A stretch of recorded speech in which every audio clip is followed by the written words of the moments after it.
वैसे तो आज पवन सिंह के भाई का रघु सिंह का शादी है, तो बहुत सारा वीडियो आपके सामने आ रहा होगा कि होटल ये है वो है, सजावट बहुत सारा वीडियो है।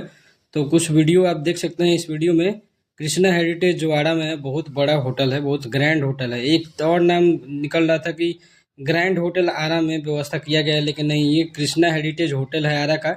वहीं पे आज पूरा शाम को 3-4 बजे से प्रोग्राम शुरू होगा। और जैसे कि पहले भी पता है आप लोगों को कि इनके दो भाइयों की शादी है।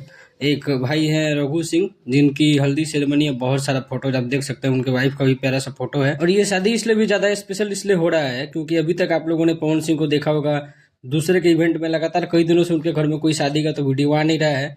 ना ही पवन सिंह कहीं अपने घर के इवेंट का कोई वीडियो आ रहा था। तो पहली बार ऐसा हो रहा है कि काफी दिनों के बाद जो है पवन सिंह के घर में दो दो भाइयों की शादी है एक साथ, चचेरे भाई। और उनकी शादी का वीडियो बहुत सारा आ रहा है, हल्दी सेरेमनी का डांस वांस हर चीज़। और पवन सिंह का लगातार इंतजार हो रहा है, पवन सिंह नहीं आ पा रहे हैं क्योंकि लगातार इतना ज़्यादा प्रोजेक्ट अभी उनके हाथ में आ चुका है। चाहे बॉलीवुड हो चाहे भोजपुरी हो, बहुत सारा गाना लगातार पाइपलाइन में फंसा हुआ है, जिसके चलते पवन सिंह ज़्यादा बिजी हैं। तो आज बहुत सारा वीडियो आएगा, पवन सिंह भी होंगे। सब्सक्राइब जरूर करें।